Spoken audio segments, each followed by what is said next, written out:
Assalamualaikum warahmatullahi wabarakatuh. Waalaikumsalam warahmatullahi wabarakatuh. Bapak Kepala SD Negeri Duren yang saya hormati, Bapak Ibu SD Negeri Duren. Ucapan rasa terima kasih saya kepada Bapak Ibu karena sudah berkenan hadir dalam acara kegiatan diseminasi menyebarkan pemahaman dan penerapan pengalaman budaya positif. Nah, Bapak Ibu guru, sebelum kita mulai, mari kita membuka acara pada kesempatan kali ini dengan membaca Bismillah bersama-sama. Bismillahirrahmanirrahim. Nah, pada kesempatan kali ini merupakan tugas saya sebagai CGP dalam pemenuhan tugas modul 1.4, yaitu tentang budaya positif. Dalam beberapa CGP, budaya positif itu sudah sangat kita ketahui. Nah, khususnya di SD Negeri Duren, apa yang terbesit di dalam benak Bapak Ibu sekalian tentang budaya positif? Apakah ada yang bisa mengutarakan pendapat tentang apa gambaran tentang budaya positif tersebut? Ya, baik, silakan Pak Iman. Kalau menurut saya untuk budaya positif yang sudah terbentuk di SD Negeri Duren itu seperti 5S, yaitu ada senyum, sapa, salam, dan santun. Ya, baik, berarti 5S ya Pak ya. Ya. Senyum, sapa, salam, sopan, dan santun. Baik, ada lagi yang mungkin ingin menyampaikan? Oh, silakan Pak Budi. Pergaulan. Pergaulan, boleh. Ada mungkin yang lain? Saya Bu. Ya Pak. Bu terkait datang tepat waktu. Oke, datang tepat waktu. Berarti sikap disiplin ya Pak? Ibu. Nah, betul. Nah, tidak ada yang salah, semuanya betul. Jadi budaya positif itu budaya yang ada di sekolah tersebut. Bisa 5S, bisa pergaulan, bisa datang tepat waktu, bisa mengerjakan tugas, dan lain sebagainya. Nah, saya sangat senang sekali Bapak Ibu bisa berdiri di sini di antara Bapak dan Ibu yang tentunya Bapak dan Ibu itu adalah guru-guru yang luar biasa, guru-guru yang hebat yang sudah berdedikasi di SD Negeri Duren yang tentunya lebih senior daripada saya. Suatu kebanggaan bisa berada di sini menyampaikan tentang budaya positif. Sebelum saya lanjutkan, pentingkah budaya positif dilakukan di sekolah? Kira-kira penting atau tidak Bapak Ibu? Penting, baik, iya penting, sangat penting untuk diterapkan khususnya di SD Negeri Duren karena dengan memahami budaya positif dapat menumbuhkan motivasi dari diri siswa.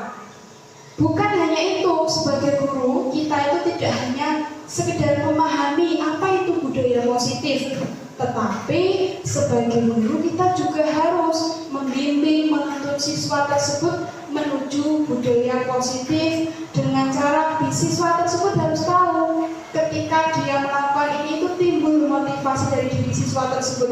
Tidak harus Bapak Ibu guru ayo, karena mereka sudah sadar, memiliki kesadaran untuk berperilaku budaya positif. Karena dengan kita menyebarluaskan budaya positif kepada siswa, nantinya siswa akan tumbuh sikap tanggung jawab, berperilaku akhlakul karimah yang sesuai dengan filosofi Ki Hajar Dewantara dan sesuai dengan profil pelajar Pancasila. Nah, baik Bapak Ibu, selanjutnya kita akan masuk materi konsep inti dari budaya positif. Ada di antaranya perubahan paradigma belajar, disiplin positif, nilai-nilai kebajikan, motivasi perilaku manusia, posisi kontrol guru, keyakinan kelas, kebutuhan dasar manusia, dan segitiga restitusi. Tentu konsep inti budaya positif sudah kita ketahui. Mari kita hanya bahas dari 1 sampai segitiga restitusi. Bapak dan Ibu tentu sudah sering mendengar hal tersebut. Mari kita ulas bersama-sama lagi tentang konsep inti budaya positif.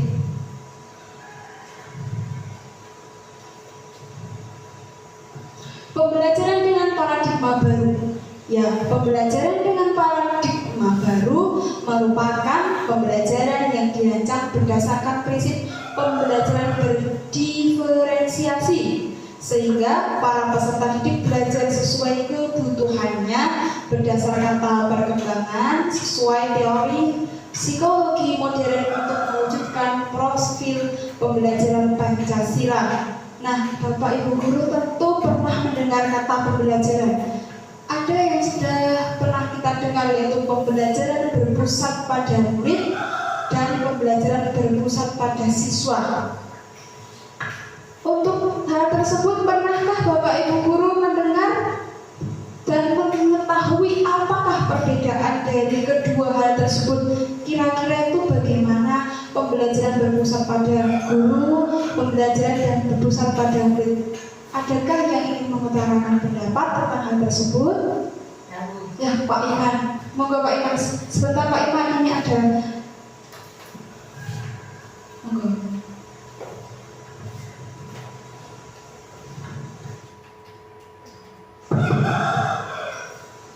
Baik, terima kasih untuk Bu Rila. Ini tadi pertanyaannya adalah, pernahkah mendengar kata belajar berpusat pada guru atau berpusat pada murid? Perbedaannya apa? Kalau menurut saya, pembelajaran berpusat pada guru itu menekankan pada siswa untuk menyampaikan materi. Kemudian untuk pembelajaran berpusat pada siswa itu siswa dijadikan sumber pembelajaran. Siswa mencari materi secara mandiri dan guru sebagai fasilitator, bisa melalui media. Itu menurut saya. Terima kasih, luar biasa sekali jawaban dari Pak Iman tentang pembelajaran berpusat pada guru dan berpusat pada murid. Tentu berpusat pada guru itu guru hanya sebagai orang yang tahu tentang materi tersebut, siswa itu sebagai objek saja. Beda dengan pembelajaran yang berpusat pada siswa. Ketika siswa itu diberikan sebuah permasalahan, guru hanya sebagai fasilitator untuk membimbing siswa tersebut menemukan dari solusi dari permasalahan yang telah diberikan. Ya, sangat luar biasa sekali.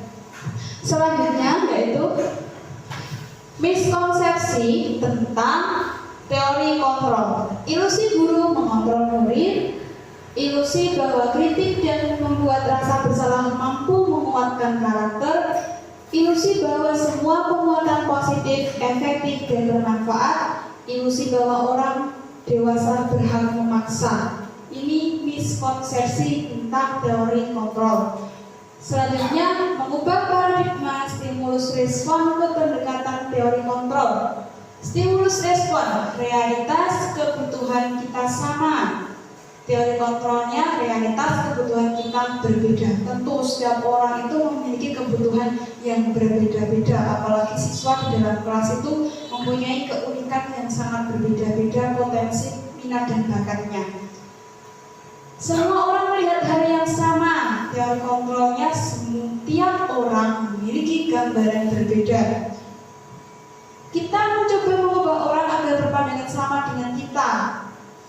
Kita berusaha memahami pandangan orang lain tentang dunia. Perilaku buruk dilihat sebagai suatu kesalahan. Kadang kita lihat siswa salah itu mutlak salah. Kontrolnya, semua perilaku memiliki tujuan. Nah, sebagai pendidik kita tentu harus mendorong, sebenarnya dia tuh berbuat ini itu pasti punya alasan dan tujuan. Nah, itulah teori kontrolnya. Orang lain bisa mengontrol saya, hanya Anda yang bisa mengontrol diri Anda.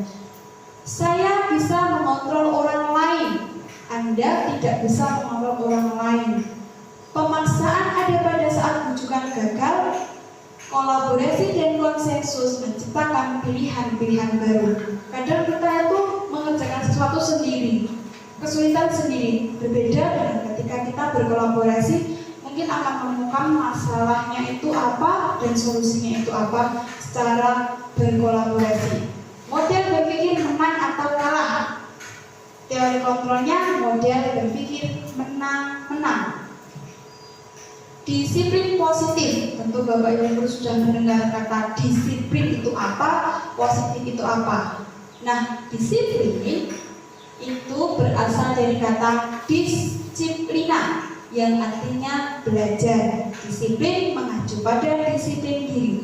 yang memiliki tanggung jawab terhadap apa yang dilakukannya berdasarkan nilai-nilai yang diyakini.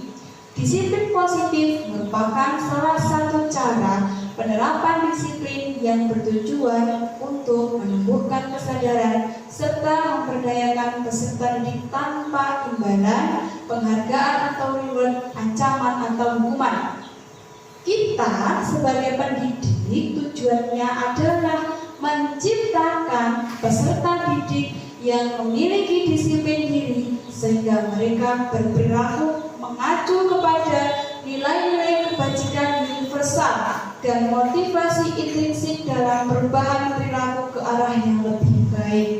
Jadi tujuan kita sebagai guru, sebagai pendidik itu menciptakan siswa yang memiliki disiplin diri sesuai dengan perilaku yang mengacu kepada nilai-nilai kebajikan. Apa itu nilai-nilai kebajikan? Nilai-nilai kebajikan adalah nilai yang disepakati bersama, lepas dari suatu bangsa, agama, bahasa, maupun latar belakangnya. Contoh nilai kebajikan institusi atau organisasi: profil pelajar Pancasila, beriman dan bertakwa pada Tuhan Yang Maha Esa dan berakhlak mulia, berkebinekaan global, gotong royong, mandiri, kreatif, dan benaran kritis. Maksudnya inilah nilai yang disepakati di seluruh Indonesia. Nilainya semua memiliki ini, bisa anak itu diharapkan bisa berakhlak mulia, berkebinekaan global, gotong royong, sikapnya ditunjukkan bisa mandiri, kreatif, dan benaran kritis. Terus Ibu Primary Years Program atau PYP, di antaranya nilai kebajikannya meliputi toleransi, rasa hormat, integrasi, mandiri, menghargai, antusias, empati, keingintahuan, kreativitas, kerjasama, percaya diri, dan komitmen. Maksudnya siswa itu menunjukkan rasa apa ketika dia berbuat seperti ini, nilai-nilai kebajikan apa yang muncul, bisakah toleransi atau rasa hormat atau integrasi, mandiri, dan lain sebagainya. Kemudian keterampilan hidup, life skill, dapat dipercaya. Siswa itu, oh anak ini ternyata punya nilai-nilai kebajikan, yaitu dapat dipercaya. Tentu semuanya paham apa itu dapat dipercaya. Lurus hati, pendengar yang aktif, tidak merendahkan orang lain, dan memberikan yang terbaik dari diri. Tentu nilai-nilai semua ini siswa kita itu sudah mempunyai. Tinggal kita sebagai guru mendorong mereka untuk senantiasa mempunyai sikap sesuai nilai-nilai kebajikan yang telah disepakati bersama, yang sifatnya yaitu universal. Selanjutnya, kebutuhan dasar manusia. Kebutuhan dasar manusia adalah segala sesuatu yang kita lakukan untuk mendapatkan apa yang kita inginkan. Seluruh tindakan yang kita lakukan memiliki tujuan tertentu, dan semua usaha yang terbaik yang kita lakukan adalah dalam rangka agar kebutuhan dasar kita terpenuhi dengan baik. Kebutuhan dasar manusia selalu ingin mendapatkan apa yang kita inginkan. Termasuk siswa itu juga ingin mendapatkan, mereka ingin mendapatkan pelajaran, mereka berkeinginan untuk bisa naik kelas, mendapat nilai terbaik, pengajaran yang baik. Kemudian selanjutnya 5 kebutuhan dasar manusia. Apa saja itu? Yang pertama, bertanggung jawab, bertahan hidup. Bertahan hidup. Apa saja yang termasuk dalam 5 kebutuhan dasar manusia? Kategori bertahan hidup yang pertama yaitu makanan, pakaian, tempat tinggal, keamanan, kesehatan. Tentu ini merupakan sub dari bertahan hidup. Makanan jelas kita penting sekali, kalau tidak makan bisa lapar. Pakaian jelas itu pakaian harus kita butuhkan untuk menutupi aurat, sebagai atribut bisa seragam, bisa sebagai tanda pengenal. Tempat tinggal, jelas semua orang membutuhkan tempat tinggal. Bisa tempat tinggal itu berupa rumah, kontrakan, bisa sekolah, bisa rumah dinas. Keamanan, tentu kita butuh rasa aman supaya kita itu tahu tidak takut, tidak, kalau ada bahaya kita itu punya rasa keamanan sehingga bisa bertahan hidup. Misalnya kalau menjaga keamanan ada polisi, ada satpam, ada penjaga sekolah dan lainnya. Kesehatan, bertahan hidup. Kalau kita sakit tentu kita tidak akan bisa bertahan hidup. Oleh karena itu kesehatan merupakan 5 kebutuhan dasar manusia, yaitu bertahan hidup. Kemudian yang kedua yaitu kasih sayang dan rasa diterima. Rasa diterima, dipedulikan. Semua orang ingin dipedulikan.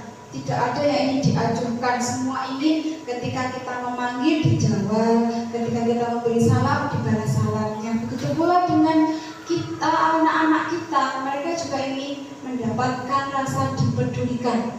Berbagi. Kita semua tahu bahwa kita semua satu sama lain tidak bisa hidup sendiri. Kita merupakan makhluk sosial. Oleh karena itu kita harus senantiasa berbagi, bekerja sama, menjadi dalam kelompok, merupakan bagian dari kasih sayang dan rasa diterima. Penguasaan.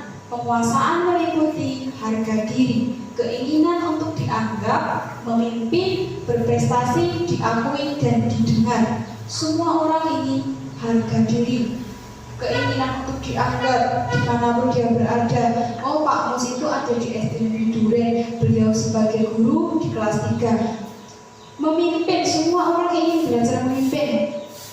Tidak hanya di rumah, tapi di sekolah sebagai wali kelas. Pak Mus sebagai wali kelas 3, begitu, merupakan bagian dari penguasaan. Diakui dan didengar. Selanjutnya yaitu kebebasan. Semua orang tentu perlu kebebasan. Tidak ada yang ingin terikat, terlalu diikat itu juga tidak baik. Meliputi apa saja kebebasan tersebut? Mandiri, memiliki pilihan, mencoba hal baru, mampu mengendalikan arah dirinya. Meskipun memiliki kebebasan harus tahu kapan dia mengendalikan diri supaya tidak terlalu kebablasan. Kesenangan, di antara yang memasuki kesenangan meliputi bermain, humor, antusiasme, tertawa. Hal-hal yang membuat manusia itu memiliki kesenangan yaitu bermain. Jelas kadang kita membutuhkan healing. Tidak hanya kita, siswa kita pun membutuhkan healing. Humor, di kelas kalau kita ngomong tentu siswanya juga akan jenuh. Oleh karena itu semua juga membutuhkan rasa humor. Terus antusias, juga tertawa. Jika kita tidak tertawa nanti sedih, terus tidak mungkin. Nah, selanjutnya motivasi perilaku manusia itu ada 2, yaitu motivasi eksternal dan motivasi intrinsik. Untuk eksternal ini dari luar, kalau intrinsik itu dari dalam. Apa itu? Motivasi eksternal itu untuk menghindari ketidaknyamanan atau hukuman, untuk mendapatkan imbalan atau penghargaan dari orang lain. Semisal siswa kita itu kan kadang melakukan kesalahan, dia sudah merasakan takut, tidak nyaman, takut mendapat hukuman, maka yang muncul itu sudah motivasi eksternal. Terus kemudian siswa itu untuk mendapatkan imbalan, dia rela mengerjakan tugas menggebu-gebu, rela tidak istirahat, rela menyelesaikan, tapi dia itu yang diingat bukan sebagai tugasnya sebagai murid bukan, tapi untuk mendapatkan imbalan atau penghargaan dari orang lain. Nah, jika 2 perilaku ini yang dimunculkan oleh siswa, maka itu baru motivasi eksternalnya.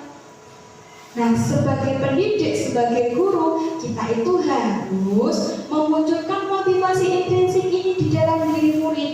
Jadi sebelum kita itu mengingatkan sudah ada kesadaran diri dari siswa. Apa itu motivasinya? Untuk menjadi orang yang mereka inginkan dan menghargai diri sendiri dengan nilai-nilai yang mereka percaya. Ya, jika mereka sudah melakukan hal tersebut, ini tugas saya sebagai siswa. Oh, melaksanakan tugas dari Bapak Ibu guru, membuat PR, mengerjakan tugas dengan baik, mengumpulkan tepat waktu tanpa diminta, maka sudah muncul nilai kesadaran diri, nilai-nilai yang mereka percaya, maka timbullah motivasi observasi intensif tanpa guru itu ngopiak-ngopiak kalau bahasa Jawanya. Siswa sudah akan dengan sendirinya itu bertanggung jawab, bisa dipercaya, itu muncul dalam diri. Nah, tugas kita sebagai pendidik adalah mendorong agar keyakinan itu tumbuh di dalam diri mereka masing-masing. Terus selanjutnya, hasil pengamatan itu ada 3. Yang pertama adalah hukuman, konsekuensi, dan restitusi. Untuk hukuman itu tidak terencana atau tiba-tiba. Tergantung misalnya anaknya berbuat salah, kadang tiba-tiba dihukum sesuai dengan kesalahannya. Murid tidak tahu apa yang akan terjadi, tidak dilibatkan. Misalnya setelah mereka berbuat salah, mereka tiba-tiba dijudge, ini salah kamu, tapi tanpa kita memberitahu mereka salahnya apa, terus dirembuk bersama, dimusyawarahkan, dilibatkan dalam hal memutuskan sesuatu hal. Bersifat satu arah. Kalau menghukum, guru bersifat mutlak. Pokoknya kamu salah, tapi tanpa kita mendengar bahwa siswa tersebut alasan melakukan hal tersebut itu apa. Misalnya tidak mengerjakan PR, sudah dihukum saja. Tapi kita tidak tahu di balik dia tidak mengerjakan PR itu alasannya apa, di rumah ada kejadian apa, penyebabnya apa. Nah ini kemudian berupa hukuman fisik atau psikis.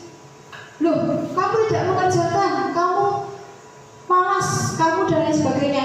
Itu sudah termasuk hukuman psikis. Kalau hukuman fisik, kamu duduk di depan atau berdiri di depan selama jam pelajaran saya, itu masuk ke beberapa hukuman fisik. Nah, inilah hasil pengamatan yang termasuk dalam hukuman. Nah, selanjutnya yaitu konsekuensi. Itu terencana atau disepakati sesuai peraturan. Tata tertib kita sudah ada. Jika siswa terlambat 15 menit ada konsekuensi. Nah, itu sudah disepakati bersama, itu namanya konsekuensi. Terus murid tetap dibuat tidak nyaman, tapi dengan hal tersebut murid masih merasa tidak nyaman karena mereka masih punya alasan kenapa dia itu terlambat, kenapa tidak mengerjakan PR. Itu maksudnya konsekuensi. Tapi karena dia sudah terlambat, ada peraturan yang mau nggak mau dia salah.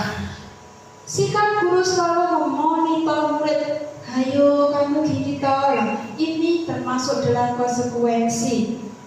Beda dengan yang ketiga ini yaitu restitusi, proses menciptakan kondisi bagi murid untuk memperbaiki kesalahan. Jadi di bagian restitusi ini prosesnya itu lebih ditekankan. Hasil akhirnya ketika mereka berbuat salah dipanggil, distabilkan, namanya restitusi. Apa yang membuat kamu salah, kira-kira kamu salah tidak, apa yang perlu kamu perbaiki setelah melakukan hal ini. Nah, maksudnya adalah restitusi. Jadi ketika ada siswa bertengkar, kedua-duanya harus kita tanyain apa alasannya, kenapa berbuat seperti itu, bagaimana cara memperbaikinya. Maka termasuk dalam hal restitusi. Proses kolaboratif yang mengajarkan murid untuk mencari solusi sendiri. Ketika mereka bertengkar, mereka itu sebenarnya tahu dia yang salah, dia yang benar. Tugas guru adalah sebagai ini, menanyai mereka. Kenapa kamu berbuat seperti ini? Alasannya apa? Bisakah kamu memperbaiki ini? Anak-anak mesti akan tahu. Misalnya ketika mematahkan pensil, mereka akan mencoba berusaha untuk memberikan yang baru, meminta maaf. Ketika kita memfasilitasi mereka dengan tindakan namanya restitusi. Tapi alangkah baiknya sebelum restitusi ini dilakukan, sebagai guru kita harus lebih preventif. Kalau restitusi itu adalah tindakan kuratif. Apabila sudah dilakukan preventif, maka siswa tidak akan sampai bertengkar, sampai tidak mengerjakan tugas. Apa itu preventif? Yang bisa berupa keyakinan kelas. Nah, sebagai guru ada 5 posisi kontrol guru. Nah, Bapak Ibu di sini, jenengan Bapak Ibu guru itu lebih ke posisi yang manakah ketika menghadapi murid-muridnya? Yang pertama, penghukum. Apakah Bapak Ibu guru termasuk tergolong posisi kontrol guru sebagai penghukum yang hanya menghukum? Terus apakah sebagai pemantau? Apa apakah membuat merasa bersalah, ataukah sebagai teman ketika murid dalam masalah, dalam kesulitan, ataukah manajer yang ketika menghadapi murid? Manakah yang lebih cocok untuk Bapak Ibu Guru? Mari kita bahas satu-satu. Contoh penerapan 5 posisi kontrol guru. Contoh kasusnya ini. Siswa tidak memakai atribut lengkap saat upacara. Nah, biasanya kita langsung, wah ini hormat pada bendera selama 1 jam. Loh, muridnya tidak membawa atribut, Pak Guru atau Bu Gurunya memberikan suatu hukuman hormat pada bendera selama 1 jam. Berarti beliau termasuk posisi kontrol sebagai penghukum tanpa dia tahu alasannya kenapa alat atributnya saat upacara tidak dipakai, baik topi maupun dasi. Ini contoh sebagai penghukum. Kemudian contoh sebagai membuat merasa bersalah. Berapa kali ibu atau bapak harus beritahu kamu kalau kamu selalu saja mengecewakan ibu dan bapak. Jadi anak-anak itu kan merasa, wah bener ya, aku tuh selalu tidak bawa atribut. Dia akan merasa berkecil hati. Maka posisi guru yang kita tunjukkan adalah membuat merasa bersalah. Selanjutnya, ayo dong ikuti aturan sekolah. Tolong bantu ibu atau bapak ya. Sekali ini ya sudah tidak apa-apa. Lain kali jangan sampai berbuat seperti ini lagi ya. Ini posisi kontrol kita sebagai teman. Jadi diajak untuk tertib. Nah, ini bagian dari posisi teman. Terus sebagai pemantau, kamu sudah melanggar peraturan sekolah, kamu tahu konsekuensinya. Setelah upacara kamu beli atribut ke koperasi dan jangan diulangi lagi. Nah, guru ini mengarahkan anak tersebut untuk membeli atribut karena sudah tidak membawa atribut dan mengingatkan untuk tidak mengulang lagi. Posisi yang ditunjukkan adalah pemantau. Nah, yang terakhir, posisi kontrol terakhir adalah apakah kamu tahu kesalahanmu? Jadi guru ini bertanya pada siswa tersebut, apa salahmu? Kira-kira bagaimana kamu memperbaiki kesalahanmu? Tapi guru tersebut juga bertanya, bagaimana caranya untuk memperbaiki kesalahanmu? Maka posisi yang ditunjukkan adalah posisi manajer. Sebagai guru, sebagai pendidik, posisi kontrol yang diharapkan adalah sebagai manajer. Jadi dia tidak langsung menghukum, tidak langsung membuat berasa bersalah, tapi bisa mengetahui apa sebab sehingga perilaku dimunculkan oleh siswa tersebut. Selanjutnya, nah, untuk langkah selanjutnya yaitu sebagai pendidik harus tahu keyakinan kelas. Saya baru lebih mendalami tentang keyakinan kelas ini juga saat di CGB.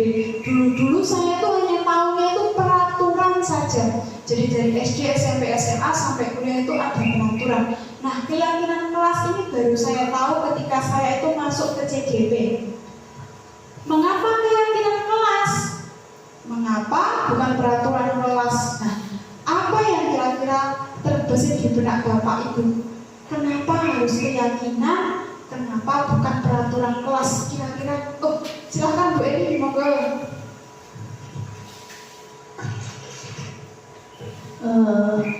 Terima kasih untuk Bunda waktunya. Di sini ditanyakan mengapa keyakinan kelas bukan peraturan kelas. Kalau menurut saya, kalau keyakinan kelas yang membuat itu guru bersama dengan murid atau siswa, sedangkan peraturan kelas yang membuat adalah mutlak guru tanpa melibatkan murid. Nah, jawaban yang sangat super dan sudah mewakili keseluruhan. Jadi kenapa harus keyakinan kelas, tidak hanya peraturan kelas?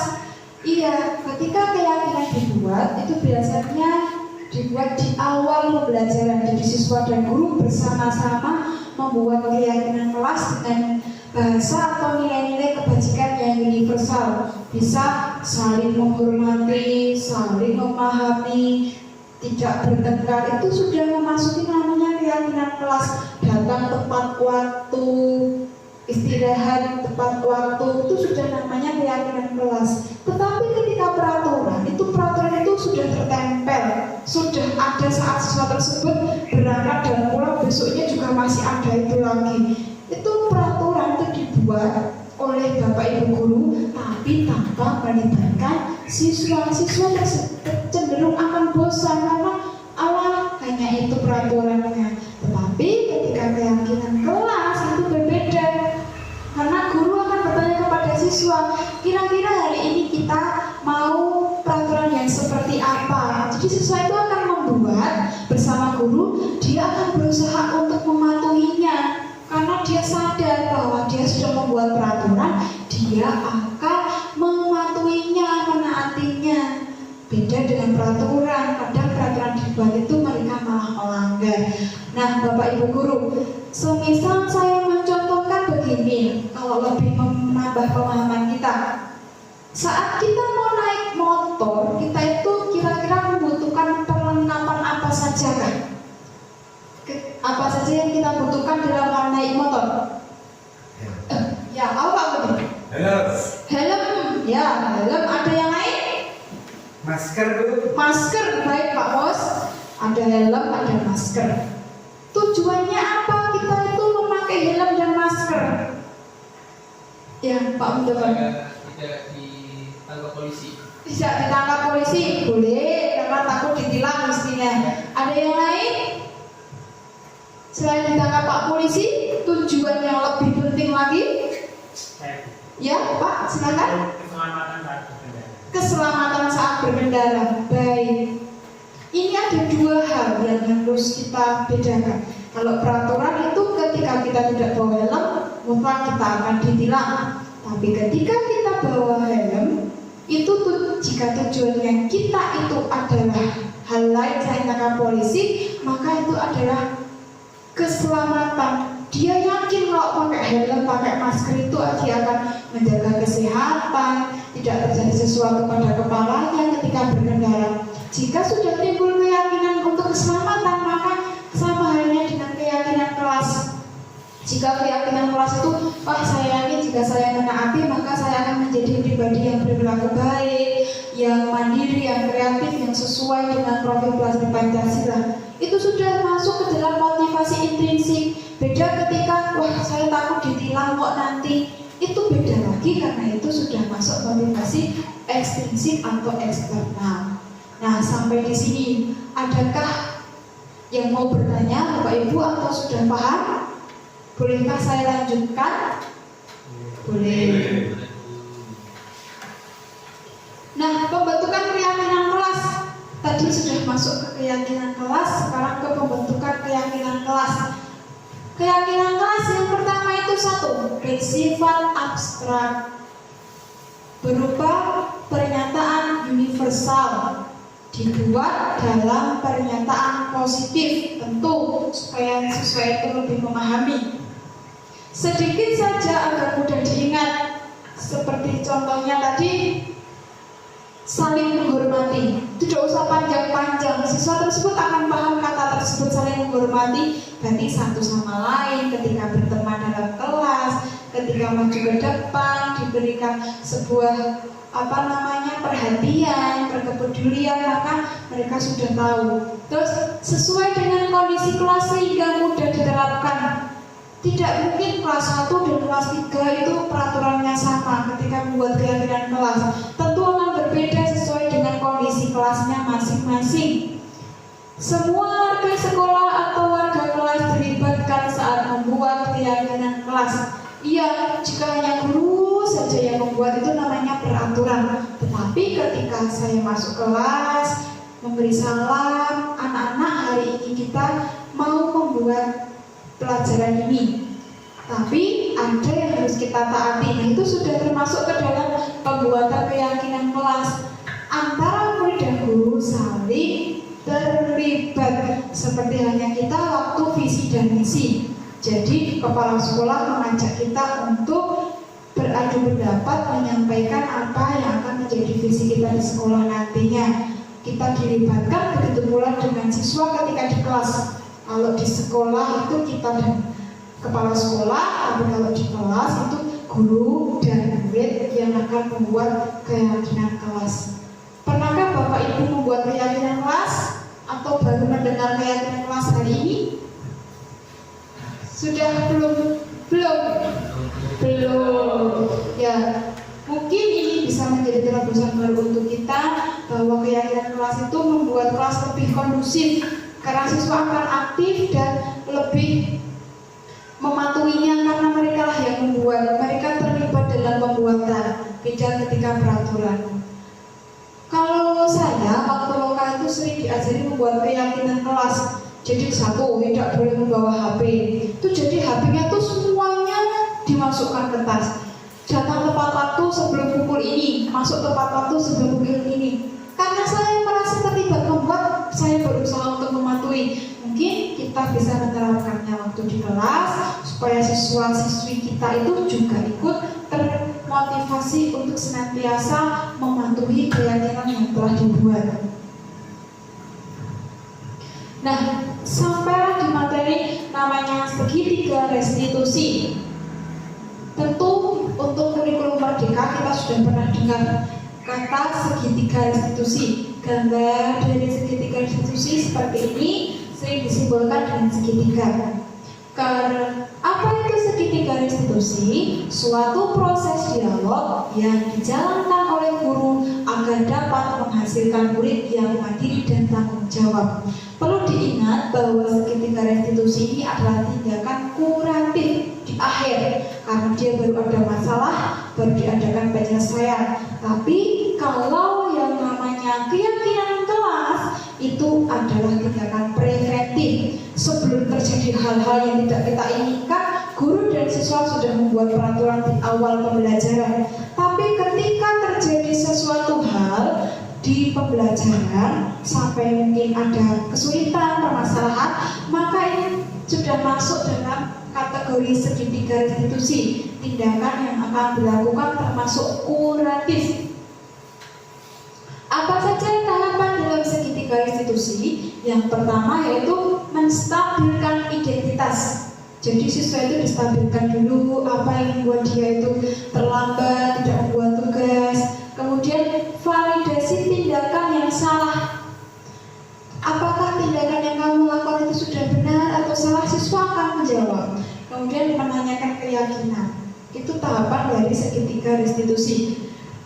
Apa itu menstabilkan identitas? Berdasarkan prinsip membuat kesalahan adalah bagian dari proses pembelajaran. Tentu tidak mungkin kita tuh belajar langsung benar. Tentu kita akan mengalami salah satu atau dua kali sehingga pada proses pembelajaran akan terjadi kesalahan. Apa itu contohnya dalam menstabilkan identitas? Yang pertama, berbuat salah itu wajar. Jadi guru itu tidak apa-apa, nak. Berbuat salah itu wajar. Guru tahu kamu itu terlambat, pasti ada alasannya. Itu termasuk dalam menstabilkan identitas. Kemudian tidak ada manusia yang sempurna. Bu guru tahu, nak, kamu terlambat. Tidak ada manusia yang sempurna. Mungkin temanmu juga pernah melakukan itu. Ini masuk kategori ini. Bapak atau ibu tidak mau mencari siapa yang salah, tapi ibu dan bapak ingin mencari solusi dari permasalahan ini. Jadi siswa itu lebih distabilkan supaya dia itu tidak terbawa ke perilaku tersangka, perilaku korban, tapi diarahkan. Namanya menstabilkan identitas. Kamu berhak, nak, merasa begitu. Bu guru juga sudah pernah. Tapi anak itu akan terpancing ketika kita bertanya seperti itu. Selanjutnya tahapannya yang kedua yaitu validasi tindakan yang salah. Berdasarkan prinsip setiap individu perilaku berupaya memenuhi suatu kebutuhan tertentu. Jadi ketika ada anak salah itu tidak langsung kita salahkan, kita tanya, kita validasi. Kamu pasti punya alasan mengapa melakukan hal itu. Oh, anak ini tidak mengerjakan PR. Pernahkah Pak di kelas Bapak Ibu ada anak yang terlambat? Belum pernah. Pernahkah ada yang tidak mengerjakan tugas? Pernah. Nah, perlu kita melakukan validasi. Kamu pasti punya alasan mengapa melakukan hal itu. Padahal kamu bisa melakukan yang lebih buruk dari ini ya. bangga karena telah melindungi sesuatu yang penting buatmu. Kamu melakukannya karena mempertahankan sesuatu yang penting bagimu. Misalnya dia terlambat, ada yang harus dia lakukan, kita coba tanyakan dengan kalimat ini. Mungkin dia akan lebih menjawab sesuai dengan hatinya, tidak takut. Jadi kalau sesuainya Pak Kos itu terlambat, ditanya dulu apa alasannya. Oh, begadang karena ini. Oh, ada yang sakit menemani. Perlu kita validasi sehingga setiap anak itu salah pasti punya alasan. Selanjutnya tindakan yang terakhir adalah menyatakan keyakinan berdasarkan prinsip teori kontrol bahwa pada dasarnya kita termotivasi secara intrinsik. Apa keyakinan kelas kita? Jadi anak itu ramai. Anak itu tidak mengerjakan tugas, tidak disiplin waktu dalam membuat tugas. Perlu kita ingatkan kembali, kan tadi kita sudah membuat keyakinan kelas. Apa keyakinan kelas kita? Anak tersebut mesti akan ingat apa yang telah dia lakukan. Nilai-nilai apa yang telah disepakati bersama. Tadi kan kita sudah sepakat untuk melakukan ini. Mungkin bisa diberikan suatu keyakinan tersebut kepada anak. Seperti apa gambaran sebuah kelas yang ideal menurut kamu? Perlu kita tanyakan kepada anak juga. Kemudian, kamu ingin menjadi orang seperti apa? Ditanyakan lagi. Nah, tadi ada iklan sebentar. Kita lanjutkan lagi. Terima kasih. Nah, sebelum saya akhiri, ada sebuah video terkait tentang bagaimana contoh sebuah segitiga institusi ketika diterapkan di sekolah. Bapak dan Ibu bisa untuk menyaksikan.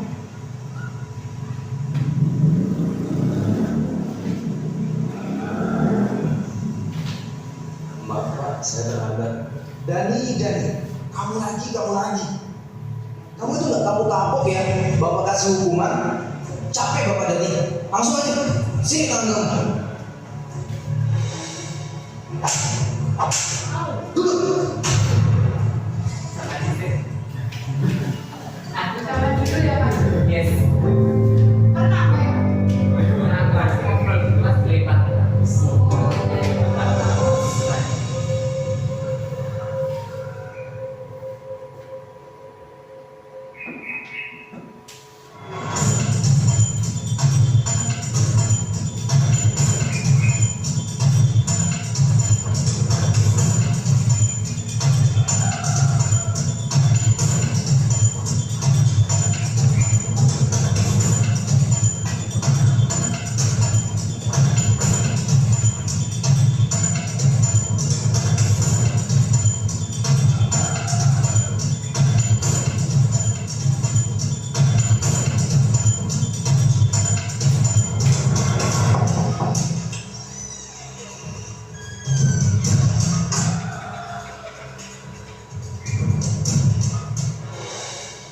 Maaf Pak, saya terlambat. Dani, kamu tahu nggak sekarang ini jam berapa? Jam 1 siang Pak. Dan kamu tahu kan jam Bapak itu mulainya jam berapa? Jam setengah 1 siang Pak. Kamu itu kan kelas siang ya? Kok masih bisa datangnya terlambat? Maaf Pak, sebenarnya saya. Udah, sebagai hukumannya undurkan kedua tangan kamu. Ingat ya, yang lainnya jangan mencontoh dari ini. Kalau kalian contoh, ada nih yang lagi lagi, masih tahu apa? Duduk. Oke, anak-anak sekalian, buka halaman 120. Silakan kalian baca dulu tuh berdua. Bila ada yang ingin tanyakan, langsung tanya kepada Bapak.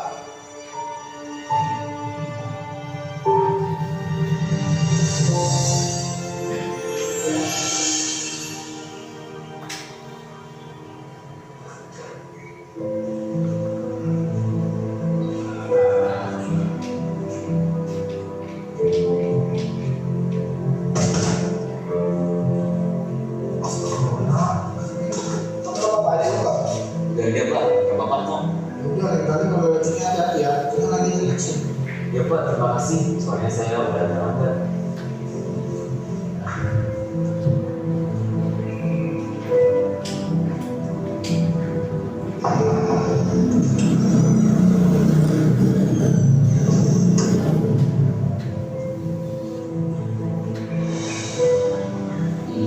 Maaf Pak, saya terlambat. Dani lagi. Kenapa ya? Kamu ini kok gak bisa jadi anak disiplin seperti yang lainnya? Dani, teman-teman kamu nih yang lain bisa datang tepat waktu. Bahkan ya, setengah jam sebelum jam Bapak mulai, mereka sudah datang. Maaf Pak, sebenarnya tadi. Udah, Dani, diam. Bapak gak mau dengar apapun alasan kamu. Kamu tahu kan? Harus apa? Sini, dulu tangan kamu. Dani, dengar ya. Kalau kamu masih aja datang lambat, Bapak gak akan segan-segan untuk selalu melakukan ini sama kamu setiap hari. Dan ini berlaku sama semuanya. Dengar ya?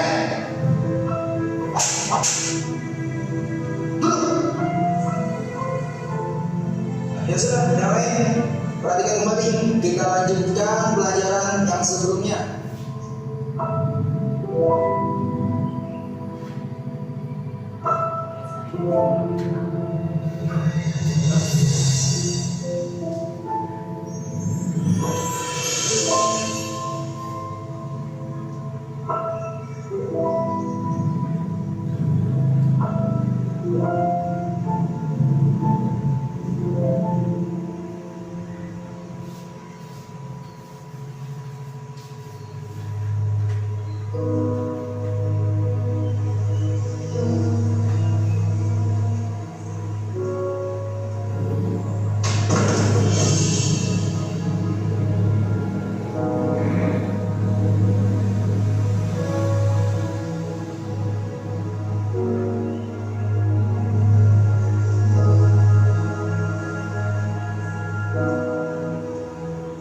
Ini kartunya mau dibawa kemana Pak? Biar saya bantu.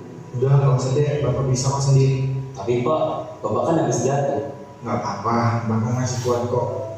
Tadi lagi siang aja ke mesnya. Beneran ini nggak apa-apa. Iya, nggak apa-apa. Kamu masuk kelas aja sana. Sudah jam segini loh. Ya udah deh Pak, saya permisi dulu.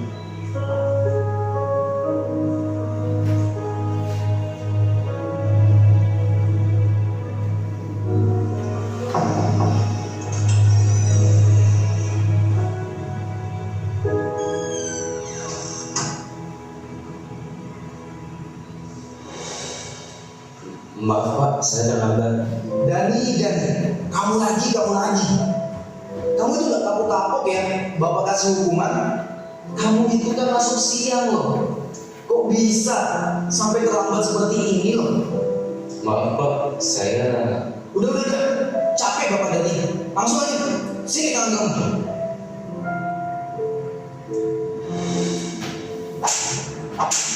Duduk. Ingat ya anak-anak, Bapak mau kalian semua tuh harus disiplin. Jangan mencolok Dani. Datang ke sekolah seenaknya aja. Datang terlambat. Gimana mau sukses nantinya? Gak akan bisa sukses akan seperti itu ke depannya.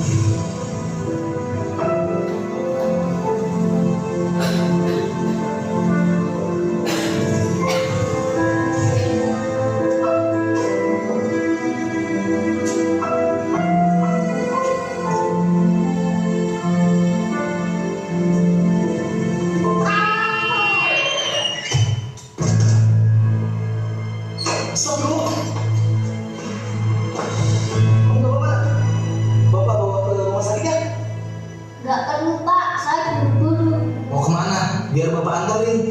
Mau pulang ke rumah Pak, sudah ditunggu kakak saya.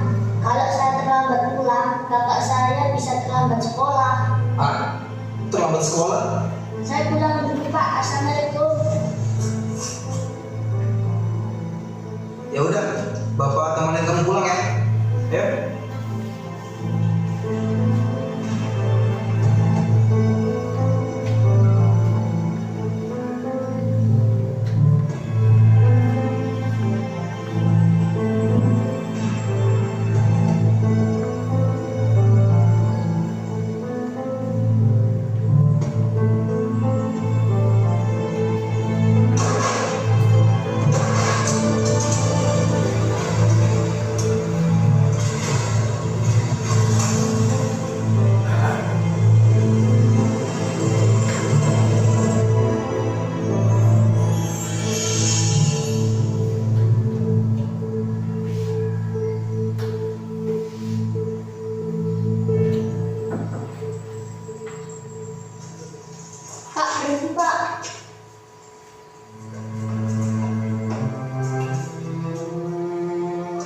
terlambat. Iya nggak apa-apa deh, cepet sepatunya. Kakak udah terlambat. Tak ada manusia yang terlahir sempurna.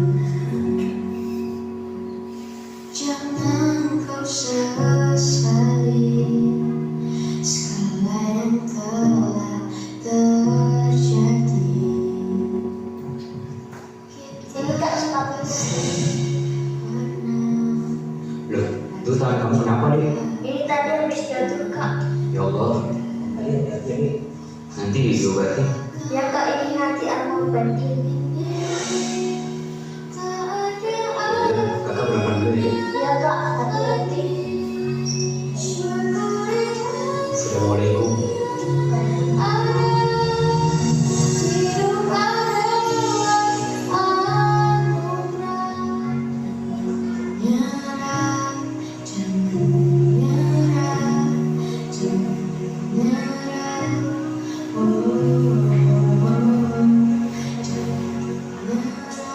Mari Pak.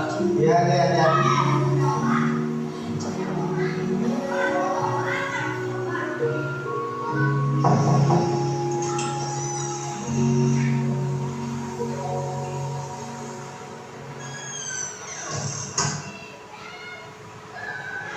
Maaf Pak, saya kadang-kadang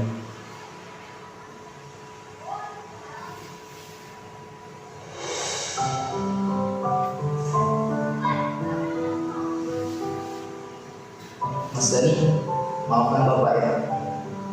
Karena Bapak udah berprasangka buruk sama kamu dan tidak mau mendengarkan sedikit pun penjelasan dari kamu.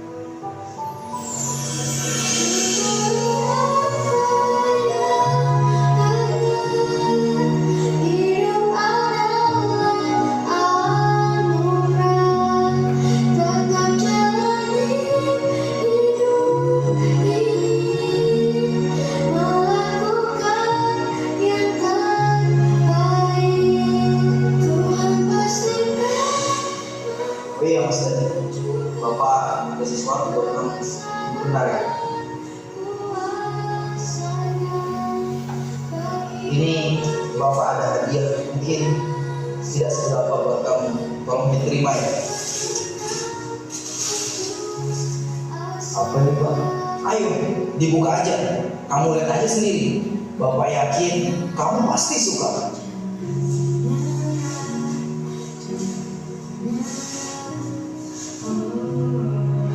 Wah, ini sepatu sekolah. Ini buat saya Pak. Iya, sepatu itu buat kamu. Biar kamu nggak datang terlambat lagi ke sekolah. Alhamdulillah. Terima kasih ya Pak. Saya janji tidak akan melambat sekolah lagi. Iya, Bapak juga ucapkan terima kasih.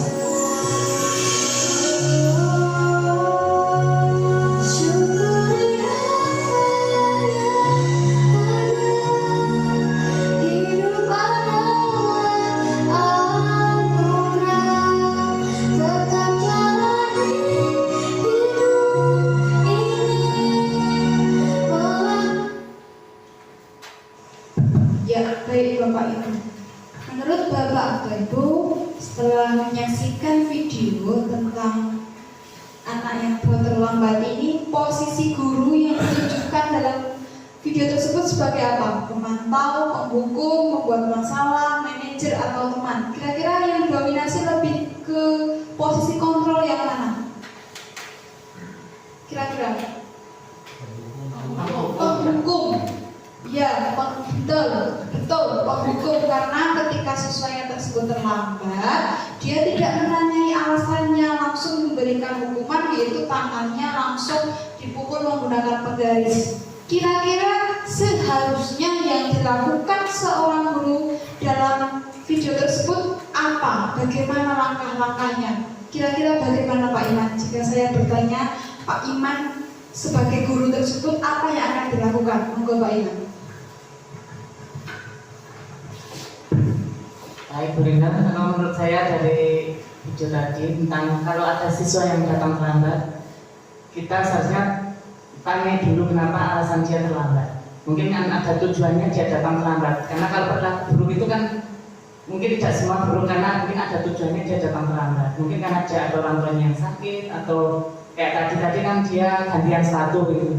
Jadi tidak sebenarnya kita menunjukkan saya itu dia berperilaku buruk datang terlambat. Mesti ada tujuannya. Jadi kita cari tahu dulu alasan dia terlambat.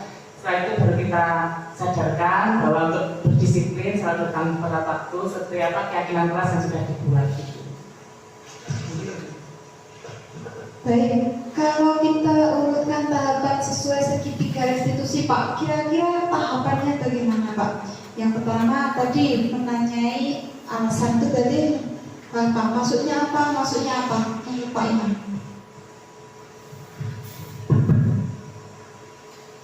Tadi kan yang pertama menstabilitaskan identitas dulu. Iya, tadi kan kita kasih tahu dulu ya, mungkin Bapak Ibu guru dulu sudah pernah datang terlambat, jadi memang kesalahan itu wajar.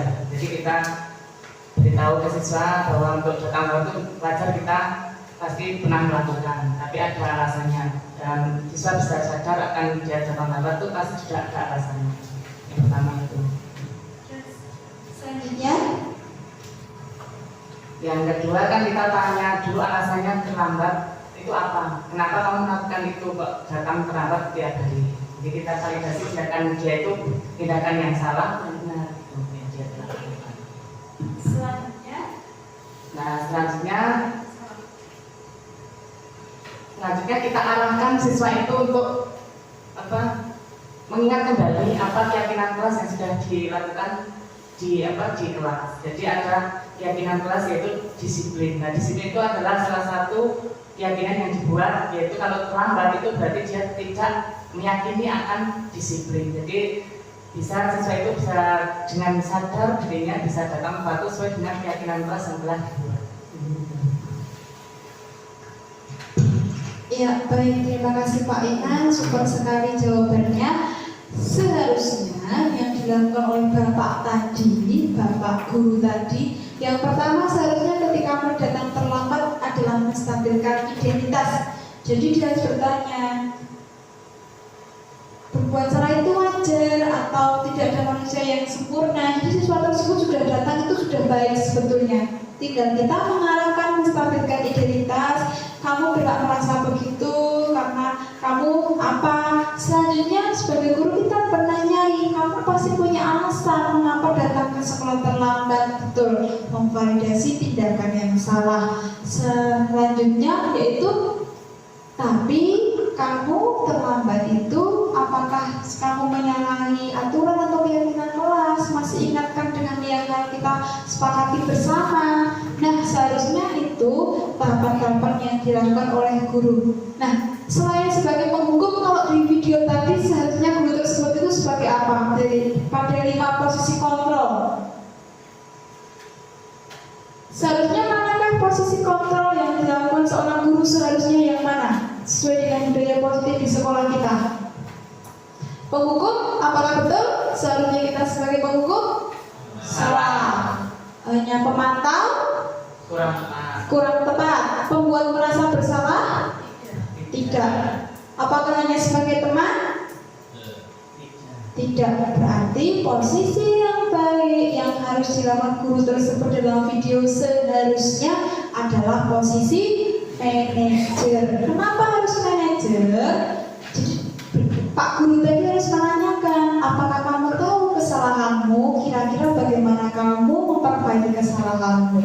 Jadi tidak akan ada yang merasa jadi korban. Gurunya juga tidak akan merasa bersalah seperti video tadi, karena dia juga merasa bersalah sudah menghukum tanpa tahu apa sebab dari anak tersebut terlambat. Nah, Bapak Ibu, selanjutnya yaitu, pernahkah Bapak Ibu itu membuat namanya keyakinan kelas? Pernahkah Bapak Ibu membuat keyakinan kelas? Belum.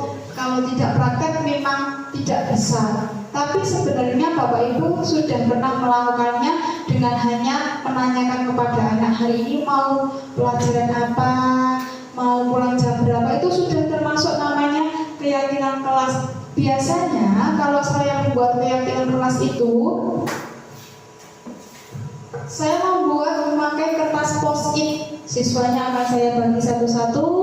kemudian siswa menuliskan keinginan peraturan yang dia inginkan, kemudian post-it-nya itu ditempel ke depan, terus dibacakan kepada seluruh siswa agar siswa tahu apa keyakinan kelas hari itu dan siswa akan berusaha mematuhinya. Betul, ketika diterapkan itu siswa jadi lebih patuh karena wah aku malu kalau tidak melaksanakan sesuai apa yang aku tulis. Beda dengan peraturan, ketika peraturan hanya ditempel itu siswa itu hanya akan lewat saja, tidak akan diindahkan karena merasa tidak dilibatkan. Beda dengan waktu keyakinan kelas. Nah, pada kesempatan kali ini sudah banyak sekali Bapak Ibu kita sudah bertanya-tanya jawab tentang keyakinan kelas, tentang segitiga institusi. Nah, dari berbagai materi yang saya sampaikan hari ini, materi konsep inti budaya positif. Nah, manakah yang lebih Bapak dan Ibu bisa terapkan? Mana Bapak Ibu yang baru tahu kalau ada ini? Manakah dari 8 konsep inti budaya positif itu lebih mengenai yang konsep manakah? Perubahan, disiplin positif, nilai kebajikan, keyakinan kelas, atau kebutuhan dasar manusia, atau segitiga restitusi? Manakah yang lebih mengenal di dalam hati Bapak Ibu, benak Bapak Ibu tentang budaya inti, konsep inti budaya positif? 1, 2, 3, 4, 5, 6, 7, 8. Lebih mana? Kira-kira Pak Akbar lebih masuk ke mana dari 8 ini? Jenengan lebih tahu hal baru yang mana? Segitiga restitusi. Kalau Pak Mus ini lebih yang mana Pak Mus? Posisi kontrol, keyakinan kelas, atau segitiga restitusi Pak Mus? Segitiga restitusi. Memang hal yang baru kita sebagai guru, karena kebanyakan kalau muridnya salah, kamu dihukum ya, tapi kita tidak tahu apa alasannya dia salah, kenapa berbuat salah. Tapi mari sebagai guru, alangkah baiknya Bapak dan Ibu sebelum terjadi tindakan segitiga restitusi perlu adanya pembuatan keyakinan kelas terlebih dahulu. Jadi lebih ada preventif terlebih dahulu di dalam kelas di awal pembelajaran dengan membuat keyakinan kelas sebelum terjadi sebuah pada proses pembelajaran kesalahan, keributan, permasalahan. Karena segitiga restitusi itu adalah sebagai tindakan kuratif atau akhir. Nah, kesimpulannya pada kesempatan kali ini setelah kita belajar banyak hal, itu sebaiknya sebagai guru posisi kontrol manakah yang harus lebih kita tekankan dari 5? Manajer. Berarti dalam budaya positif kita sebagai guru harus lebih bisa memposisikan diri pada posisi kontrol sebagai manajer. Dan kita juga harus menerapkan apabila sudah terjadi sesuatu namanya segitiga restitusi. Tapi tidak selalu segitiga restitusi itu akan terjadi. Alangkah baiknya kita melakukan di awal dengan cara sebagai manajer, dan kita alangkah baiknya sebelum pelajaran dimulai membuat namanya apa Pak? Keyakinan kelas. Karena jika anak-anak sudah yakin, sudah memiliki kesadaran diri, timbullah budaya positif, maka dia akan senantiasa berperilaku baik, baik itu di sekolah, di rumah maupun di masyarakat.